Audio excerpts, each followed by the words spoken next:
Setiap kali kereta api akan melewati perlintasan kereta api, penjaga jalan lintasan atau PJL selalu siaga menyalakan alarm dan menurunkan palang pintu.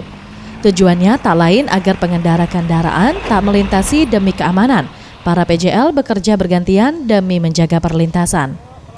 Beban dan tanggung jawab ini salah satunya diemban oleh polisi Pamong Praja menjaga palang pintu perlintasan kereta api di Kabupaten Oku Timur bernama Tony Effendi. Dengan resiko yang tinggi dan berdiri di tengah-tengah perlintasan kereta api, membuat polisi Pamong Praja ini harus ekstra waspada. Di samping mereka mengamankan jalan demi meminimalisir terjadinya angka kecelakaan, Pol PP ini pun harus waspada dengan kedatangan kereta api. Pintu perlintasan kereta api ini dijaga selama 24 jam dengan jumlah Pol PP dalam satu harinya dan bergantian untuk menjaga perlintasan ini. Dengan adanya satuan Pol PP ini yang berjaga, angka kecelakaan di perlintasan kereta api Sungai Tuha ini menurun.